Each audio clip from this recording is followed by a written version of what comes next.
Buddhist वहाँ पे protest कर रहे हैं बोध गया को लेकर कि वो उसमें नॉन बुद्धिस्ट ज्यादा है, बुद्धिस्ट कम है। टेम्पल किसका है? बुद्धिस्ट का है। वो इनसे मांग कर रहे हैं उसको भी बदलाव करिए, नहीं उसको बदलाव नहीं होगा। इसीलिए मैंने बोला था, कहावत होती हिंदी में, नया मुल्ला प्याज ज्यादा खाता है, यहाँ गैर मुल्ला प्याज ज्यादा खाता है। इतना प्याज खाता है कि आंखों से आंसू निकल रहे हैं। भाई साहब ऐसा है कि कौन गैर मुल्ला, कौन हिंदू, कौन मुसलमान, उसका सर्टिफिकेट भारतीय जनता पार्टी नहीं देगी। भारतीय जनता पार्टी हिंदू की ठेकेदार नहीं है, नहीं थी, ना ही रहेगी। आप नहीं बताएंगे कौन सी हिंदू पार्टी है, कौन सी हिंदू पार्टी नहीं है? किसने आपको ठेकेदारी दी है? वक्फ कोई संस्था नहीं है कि सिर्फ संस्था की बात है। वक्फ मुसलमान का एक फरीजा है जो हर मुसलमान के ऊपर लागू होता है। और जितने मुस्लिम ममालिक आपने गिनवाए, उन तमाम मुस्लिम ममालिक के अंदर इस्लामिक लॉज हैं और उसके अंदर वो वक्फ के हिसाब से चलने का काम करते हैं। और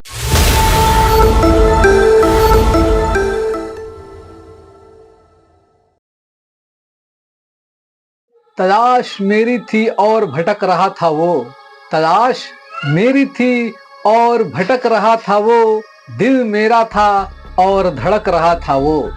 तलाश मेरी थी और भटक रहा था वो, दिल मेरा था और धड़क रहा था वो। प्यार का ताल्लुक भी अजीब होता है, प्यार का ताल्लुक भी अजीब होता है। आंसू मेरे थे और सिसक रहा था वो। दोस्तों, इस वक्त ऐसा ही हाल बीजेपी नेताओं का है। मुझे तो ऐसा लगता है कि 2014 से पहले हिंदुस्तान के मुसलमानों को इस्लाम के बारे में कुछ पता ही नहीं था। जब से मोदी सरकार सत्ते में आई है, यानी बीजेपी की सरकार आई है, तब से हिंदुस्तान के मुसलमानों को पता चला है कि मुसलमानों को क्या खाना चाहिए, क्या नहीं खाना चाहिए, क्या पहनना चाहिए, क्या नहीं पहनना चाहिए, नमाज कहाँ पढ़नी चाहिए, कहाँ नहीं पढ़नी चाहिए, वगैरह वगैरह। सुधांशु जी का नाम तो आपने सुना ही होगा।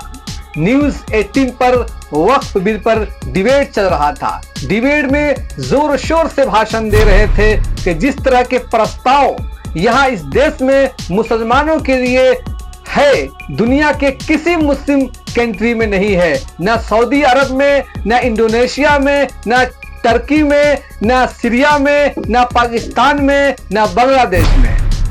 इन साहब के साथ यही परेशानी है कि जब इनसे कोई बात मुद्दे की करता है तो फौरन बांग्लादेश और पाकिस्तान चले जाते हैं। पता नहीं इन साहब को बांग्लादेश और पाकिस्तान से इतनी मोहब्बत क्यों है।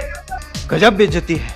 खैर, देखिए इमरान मसूद ने कितनी अच्छी तरह से समझा दिया साहब को। इमरान मसूद ने क्या कहा, आप खुद देखिए और सुनिए। जिस ढंग के प्रोविजंस यहाँ हैं, दुनिया में किसी मुस्लिम कंट्री में वक्त में नहीं है।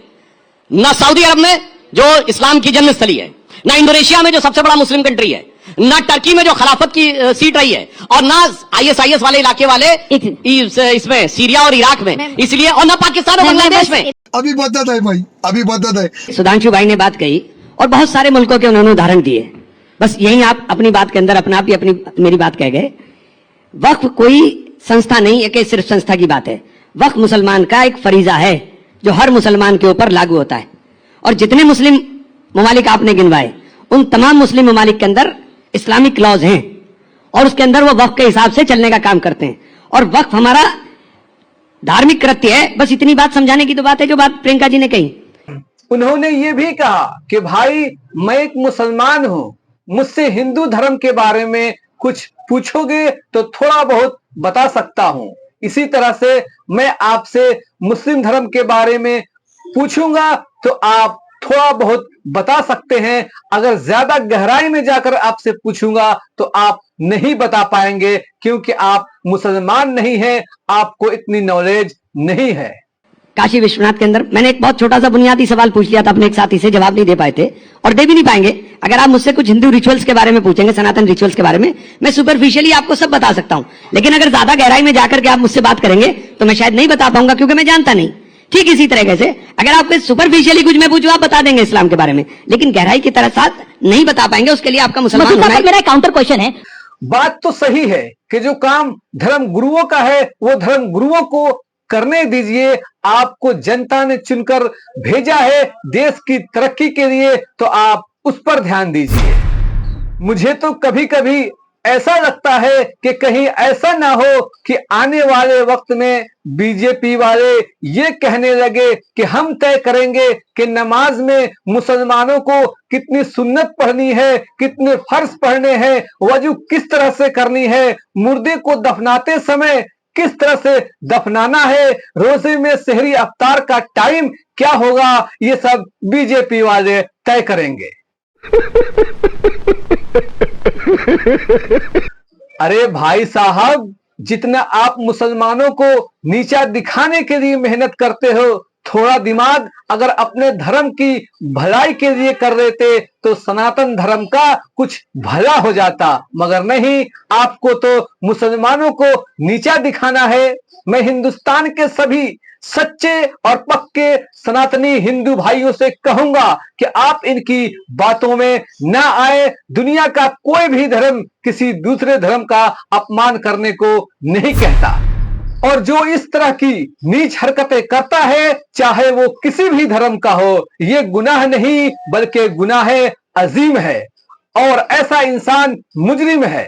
मैं मोदी जी से अपील करता हूं कि ऐसे इंसान को फौरन सलाखों के बीच में डाल दिया जाए। ऐसा इंसान देश के लिए घातक है। आजकल एक चीज आपने सुधांशु जी के भाषण में बहुत सुनते होंगे, नया मुल्ला, प्याजी मुल्ला, इस तरह के वर्ड वो आजकल ज्यादा इस्तेमाल कर रहे हैं। लगता है किसी मुल्ला ने सुधांशु जी की भैंस खोल दी हो।